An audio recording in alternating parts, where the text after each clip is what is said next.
हमें श्राद्ध क्यों करना चाहिए, तो इसके चलिए साइंटिफिक, सोशल और रिलीजियस वैल्यू के ऊपर जाए। जब धर्मराज युधिष्ठिर अपने 4 भाई, 4 पांडवों को नदी के किनारे मूर्छित पाए जाते हैं, तो यक्ष का उन्हें सैकड़ों सवाल का जवाब देना पड़ता है। तो उनमें से एक सवाल ये था कि सबसे बड़ी ऋण क्या है, या सबसे बड़ी दुख की कारण क्या है, सबसे बड़ी दुख की कारण क्या है।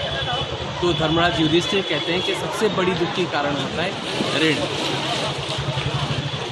आप लोग जिसका भी सिविल स्कोर 800 के ऊपर होगा, आप देखे होंगे कि हर किसी को कॉल आता है, कभी क्रेडिट कार्ड डिवीज़न से, कभी बैंक से, कि कभी कार लोन ले लो, कभी होम लोन ले लो, कभी पर्सनल लोन ले लो, या कभी ये क्रेडिट कार्ड ले लो, वो क्रेडिट कार्ड ले लो, ये फ़ायदा वो फ़ायदा। क्या कभी कोई चीज़ फ्री में मिलता है? आप सुनिए, अगर आपने एक कार लोन लिया, तो कार लोन लिया है, तो फिर अगर आप लोन चुकता नहीं कर पाए तो आपकी कार चली गई। आपको जो लोन का अमाउंट, जितना भी प्रिंसिपल लिए होंगे, प्रिंसिपल के साथ आपको इंटरेस्ट देना पड़ेगा, कंपाउंड इंटरेस्ट देना पड़ेगा।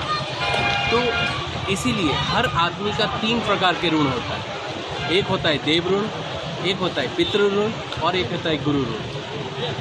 हम जो पितृपक्ष में श्राद्ध करते हैं, वो श्राद्ध का यही होता है कि हम अपने पितृ ऋण को, क्योंकि जो पेरेंट्स का जो ऋण है ऑलवेज रिमेन इंडेप्टेड, हम कभी भी उसे चुकता नहीं कर सकते। तो ये हम जो श्राद्ध करते हैं, ये हमारे कृतज्ञता अपने पितृ पुरुष को देते हैं।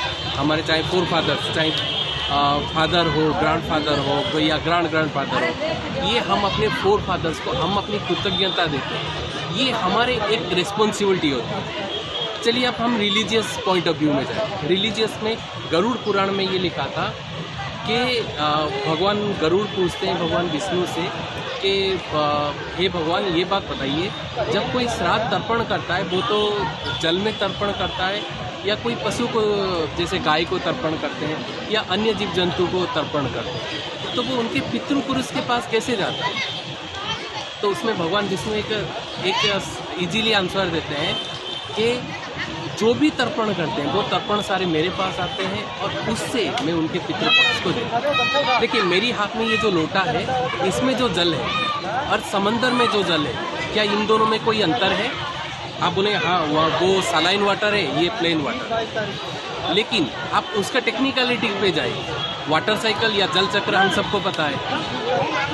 चाहे वो गंगा नदी का जल हो या समंदर का जल हो, सारे जल सनलाइट के द्वारा इवापोरेट होके फिर बारिश होके यहाँ पे ही आता है। मतलब हर जल एक ही होता है। तो कोई लोग पूछते हैं कि नहीं, हम ये दे रहे हैं तो कैसे पहुँचता है? आप सोचिए कि सन 1990 में जब मोबाइल या ईमेल के डिस्कवर नहीं हुआ था, क्या कभी किसी ने सोचा था कि मैं एक ईमेल यहाँ पे इंडिया में बैठ के कर रहा हूँ और वो अमेरिका में 2 मिनट में पहुँच रहा है?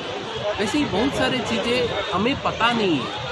तो हमारी जो साइंस था आज से 10,000 साल पुराना, मे भी आज के साइंस से काफ़ी बड़ा होगा, जिसे हमें पहुंचने के लिए टाइम है। तीसरा सबसे चीज़ होती है कि आप देखेंगे जो श्राद्ध तर्पण करते होंगे, तो उनको श्राद्ध तर्पण के दौरान हम अपने पूर्वज, 7 पूर्वज, 10 पूर्वज, 20 पूर्वज तक उनका नाम लेके हम अपनी जल तर्पण करते हैं। हम इस दुनिया में हैं, हमारे साथ हमारे पिता माता के वजह से, हमारे पिता माता हमारे दादा दादी के वजह से, हमारा दादा दादी हमारे परदादा दादी से। तो हमें इस जीवन का जो ऋण है, सिर्फ हमारा पिता माता के साथ सीमित नहीं है, वो हमारे जेनरेशन तक है।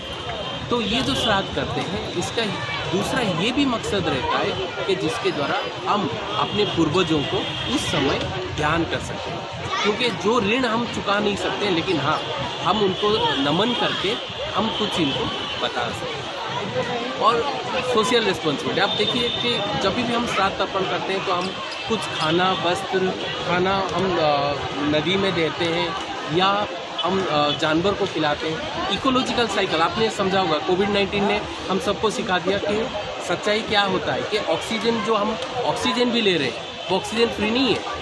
क्योंकि सेकेंड कोविड वेव में एक ऑक्सीजन का सिलेंडर शायद हज़ारों या 10,000 में बिका होगा।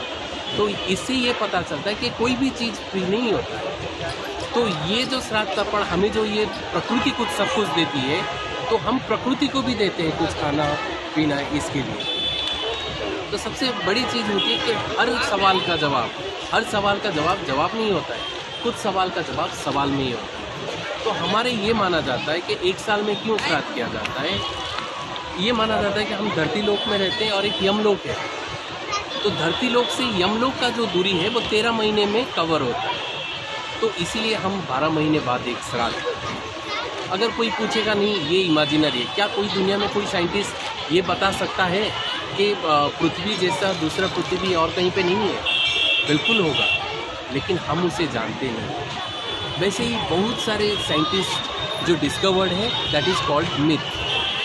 हमें श्राद्ध करना चाहिए, क्यों करना चाहिए? हम सबको करना चाहिए, क्योंकि इसके द्वारा हम अपने पूर्वजों को social responsibility, religious responsibility as well as हमारे जो कल्चरल रिस्पॉन्सिबिलिटी, इसको हम पूरी करें। धन्यवाद।